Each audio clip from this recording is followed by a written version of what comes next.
បងប្អូនខ្ញុំយកព័ត៌មានមួយនេះមកចែកជូនបងប្អូនអរគ្នាបានដឹងហើយវាគឺជាព័ត៌មានមួយដែលខ្ញុំសោកឡើងផ្អើលទេដោយសារតែប្រជាជនសៀមគឺមានការភ្ញាក់ខ្លួនដោយមិននឹកស្មានថាខ្លួនឯងនេះបានខ្លាយទៅជាអ្នកមានក្នុងរយៈពេលត្រឹមតែមួយយប់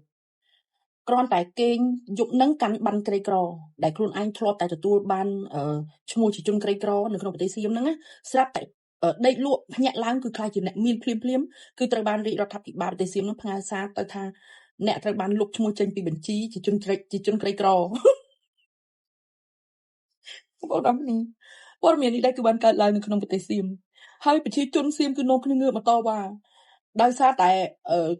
ក្រុមការងាររបស់រាជរដ្ឋាភិបាលអនុทิនហ្នឹងគឺគេមានគម្រោងការក្នុងការជួយទៅដល់ប្រជាជនសៀមដែលមានជីវភាពក្រីក្រពិតប្រាកដហើយគេក៏ធ្លាប់បានសន្យាដែរបងប្អូនចាំអត់ជាមួយនឹងពាក្យថាគេនឹងធ្វើឲ្យប្រជាជនសៀមហ្នឹងខ្លាយជាអ្នកមាននៅក្នុងកណ្ដាប់ដៃរបស់គេនឹងធ្វើឲ្យប្រជាជនសៀមហ្នឹងខ្លាយជាអ្នកមាននឹងប្រើពាក្យថាមានប៉ុណ្ណឹងបានហើយរកកន្លែងទុកលុយទុកមានមិនបានទេឥឡូវនេះគឺវាបានខ្លាយជាការពិតហើយក្នុងរយៈពេលតែមួយយប់ដោយប្រជាជនសៀមគឺចំនួនអ្នកក្រីក្រមុនដំបូងគឺរាជរដ្ឋាភិបាលតែមនុស្សធ្វើការគឺវាថាបានស្ថិតិបានទិន្នន័យគឺប្រជាជនសៀមរហូតដល់19លានអ្នកជាងដែលមានចំនួនក្រីក្រណាដល់ពេលរាជរដ្ឋាភិបាលសៀមហ្នឹងវាគឺចំនួនច្រើនចិត្ត20លានអ្នកច្រើនវិញអ្នកក្រក៏ប្រើ AI ទៅធ្វើការនឹងវិញបងប្អូនអរគ្នាធ្វើការតែមួយថ្ងៃទេចំនួនអ្នកមាននៅក្នុងប្រទេសសៀមកើនឡើង10លានអ្នកបន្ថែមទៀតដោយសារតែអ្នកក្រនឹង9លាន.8សែនអ្នកជាគម្រោងការរបស់អនុทิនគឺពិតជាអស្ចារ្យខ្លាំងមែនទែន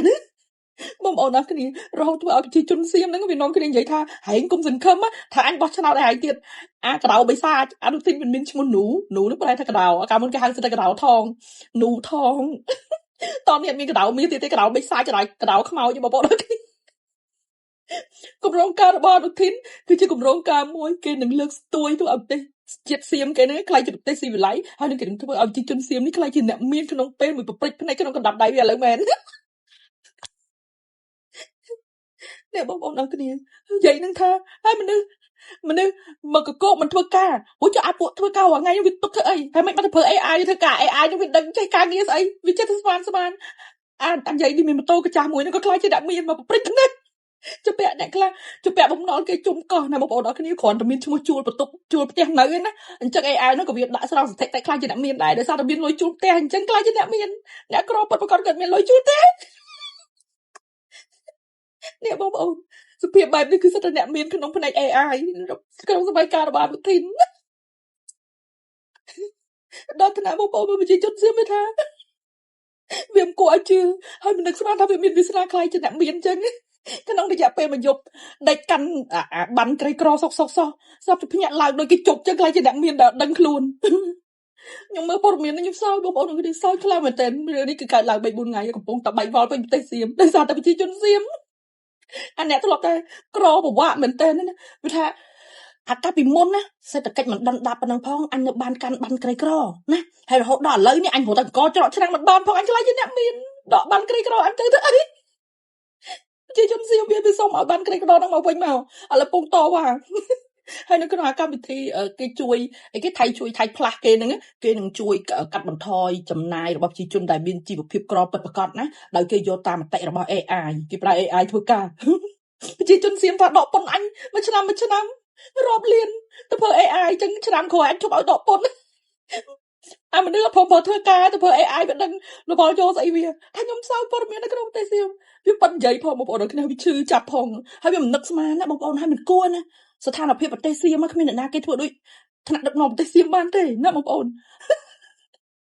សំខាន់អនុทิនខ្លាំងក្នុងរយៈពេលមួយយប់មួយថ្ងៃចំនួនអ្នកមានរបស់ប្រទេសសៀមកើនឡើង10លានអ្នកប្រជាជនសៀមហូតទៅកោច្រកឆ្នាំអត់មានផងឥឡូវនេះវាត្រឡប់ទៅខ្លាចជាអ្នកមានហើយអាណាមានលុយជួលផ្ទះក៏មានឈ្មោះជាអ្នកមាននៅក្នុងប្រទេសសៀមដែរបំណុលវ័នក៏គាត់ខ្វល់ដែរ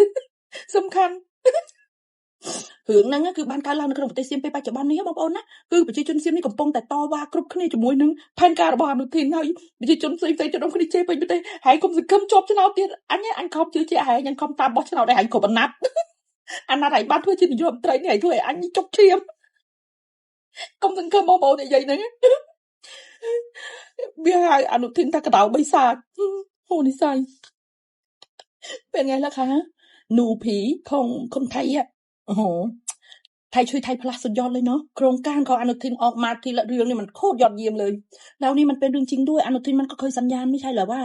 มันน่าจะทำให้ประชาชนไทยกลายเป็นคนรวยทุกคนในเวลาไม่นานนะคะตอนนี้แค่วันเดียวมันก็ทำให้ประชาชนไทยกลายเป็นคนรวยตั้งเยอะแยะนะคะโอ้โหโครงการของอนุทินยอดเยี่ยมมากนะคะสุดยอดค่ะ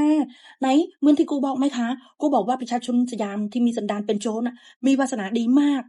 มีความโชคดีมากที่สนับสนุนเลือกอนุทินเป็นผู้นำในประเทศศรีวิไลแบบนี้นะคะแล้วกูก็บอกตอนนั้นว่าคอยดูแล้วคอยรอรับชะตากรรมของพวกมึงที่สนับสนุนให้อนุทินเป็นผู้นำตอนนี้ผลงานกำลังแต่แสดงแล้วใช่ไหมคะยอดเยี่ยมมากค่ะ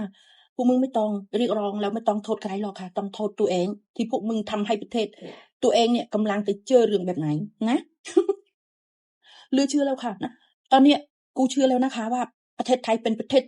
คนรวยจริงๆค่ะนะเกือบ20 ล้านคนเหลือคนจนแค่ไม่ถึง10 ล้านยอดเยี่ยมมากค่ะการทำงานของ AI ในประเทศศรีวิไลสุดยอดค่ะเนาะ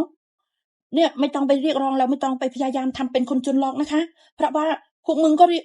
เคยมาดูถูกประเทศของกูว่าเป็นประเทศจนเหรอไม่เหมือนประเทศพวกมึงเป็นประเทศคนรวยทุกคนแล้วตอนนี้ก็ใครเป็นคนรวยจริงๆแล้วเนี่ยจะไปเรียกร้องหาศูนย์ติ้นอะไรคะก็ตามชะตากรรมดิเนาะ บางคนนั้นก็สนับสนุนอนุทินมาตั้งหลายปีละเนาะเวลาอนุทินกลายเป็นผู้น